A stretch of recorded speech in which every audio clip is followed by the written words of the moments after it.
this up now. That's funny. Comedy is cruel. The way of the Time Lord.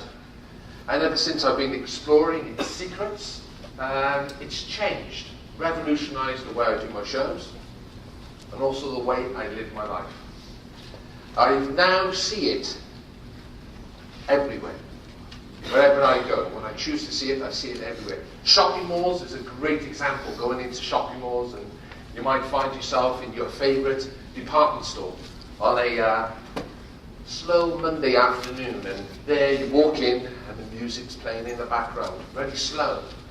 And the heat is adjusted just right so you feel comfortable, and straight away you find yourself slowing down as you walk into this environment. You go back into the same shop a few days just before Christmas. The doors are left open, the fresh air is coming in, and there's a pandemonium taking place, if you like. And everyone's shopping, you're grabbing items off the aisles, and you're shopping, so you're buying presents for people you don't even know, and you're just panicking. The time warp effect. It affects us wherever we go. Wherever we go, there's a pace. There's a rhythm, and therefore an energy created.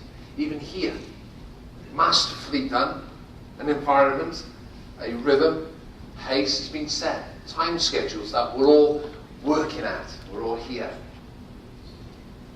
Street performers, buskers, often ask me this question: how can I attract an audience? How can I get a crowd? How can I get a crowd and turn it into an audience? But in particular, it's one of the hardest challenges for a street performer is to get people to stop. And what I say to them is what you need to do is resist the time, the pressure of time which is upon you, and start to go slow. To go slow, slow, and slow it again. It's one of the biggest keys to successfully putting the crowd upon the streets. Together, combined with good body movement, projection of voice, eye contact, all these things, all these ingredients are key to putting a crowd on the streets. That's why, often, if you're on the streets, a mime artist, standing still, has a really powerful effect when we're in these busy lives. As we walk right past them, they have the compelling notion to actually get us to stop, or slow down at least. And what are they doing? They appear to be doing nothing, but yet they're doing a lot. They're resisting time. And then you come into a venue, and there you have this huge pressure on you. There's all sorts of the raz and daz that you find inside the green room, if you like. There's all this energy being created around you. And it is there, trying to get you to move faster. There's a pressure on you to move faster. The MC might give you those last couple of moments, right? You need to be on cue, you need to be on time, you need to keep this tight. And there's this pressure on time. That's when you need to resist. To resist going fast, you need to take charge of your time. Take charge of your time. What if I told you it was possible to become a Time Lord?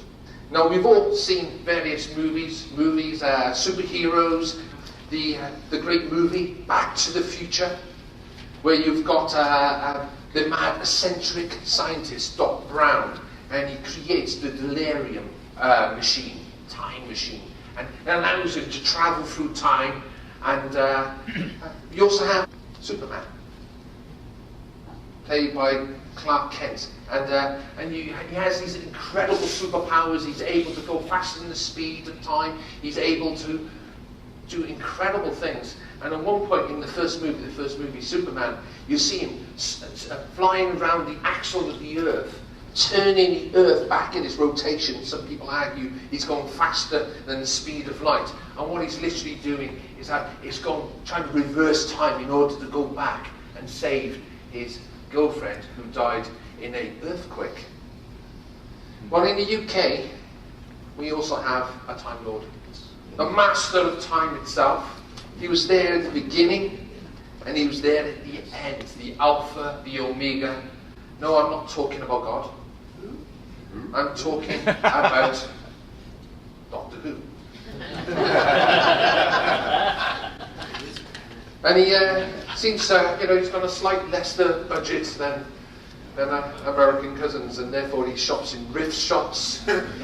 He hasn't got a battleship, he's got a TARDIS, which he's kind of borrowed off a policeman. There's a night duty box.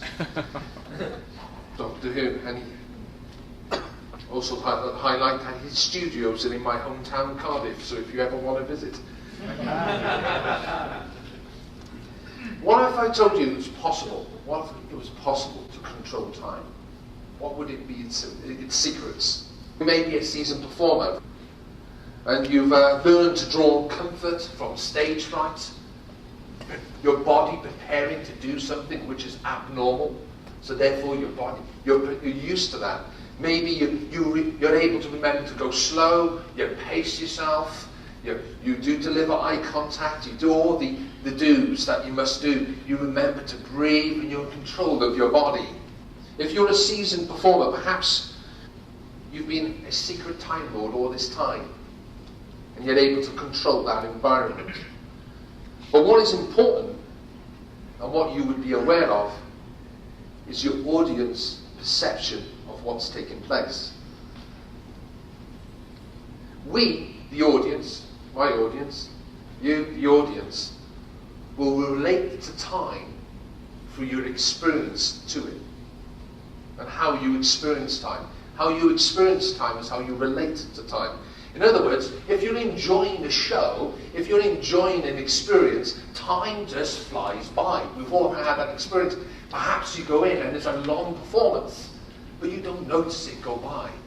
And in fact, your time seems like you're in there for 20 minutes or so, and it was an hour show. It just flew by. Or you forgot about time altogether. Or perhaps you've had a long day at the office, and it's been hard work, and time has just stood still. And you've watched time tick by. It almost seems to go backwards at times. The day has dragged. And we experience time through our emotions. But yet, time ticks by relentlessly, regardless to what we feel or what we do. So what steps can we take to become a Time Lord? What steps can you take to start controlling your audience awareness of time? First, we need to become self-aware.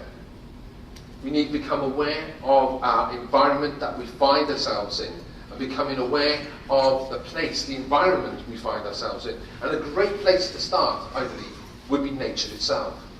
Literally taking time out of our busy days, going to a park, sitting underneath a tree, and breathing in deeply, exhaling, and just allowing that day to slow your rhythm down, your pace down, and just become aware and becoming self-aware. This might be a daily practice that you already do.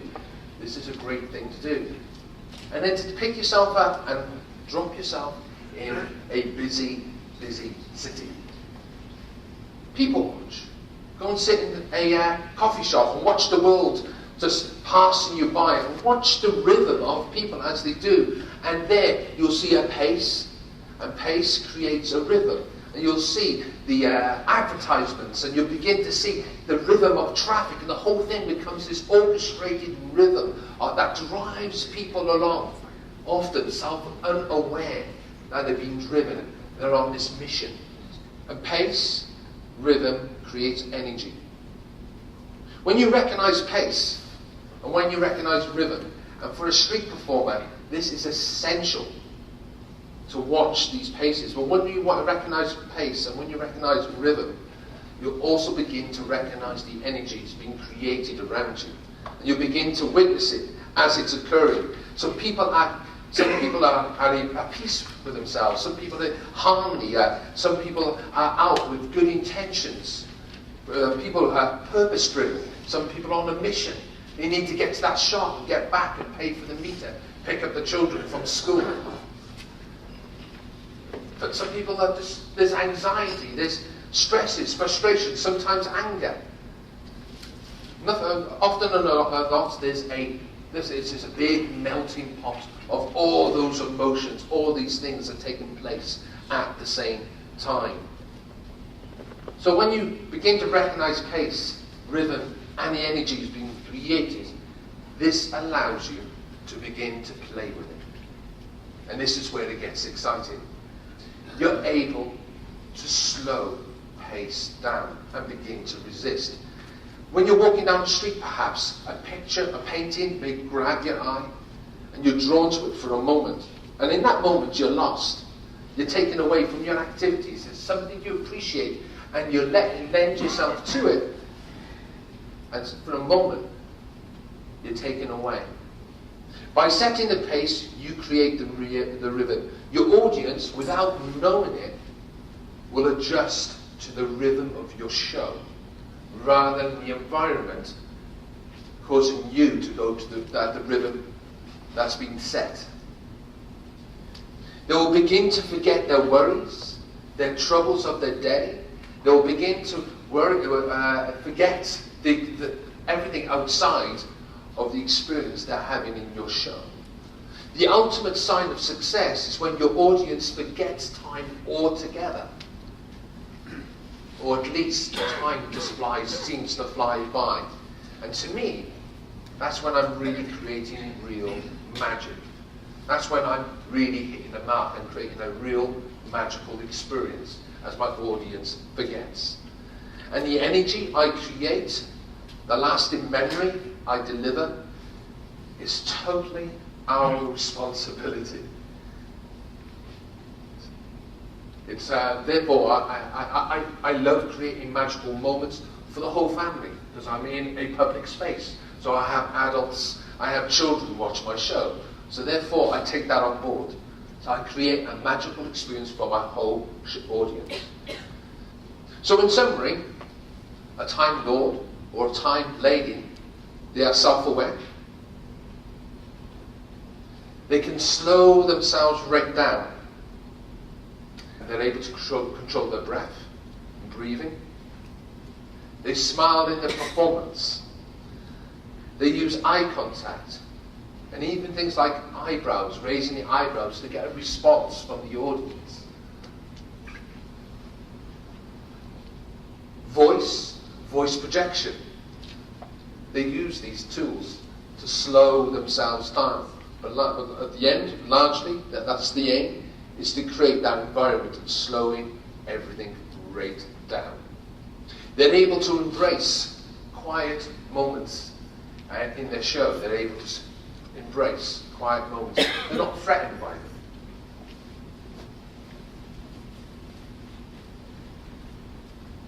But rather they'll pause to make a point.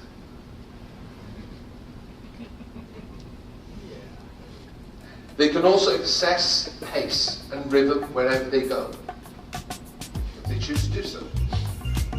They can assess pace and rhythm wherever they go. More importantly, they're able to control pace and rhythm. They are able to resist it. And they can control the audience perception of time.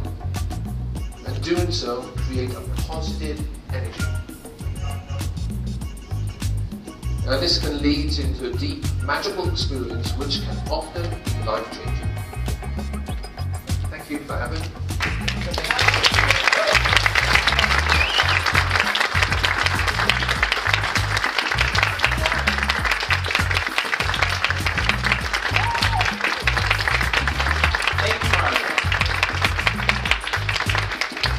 Mario had a special challenge today because he is speaking about the importance of time, and he delivered. Thank you.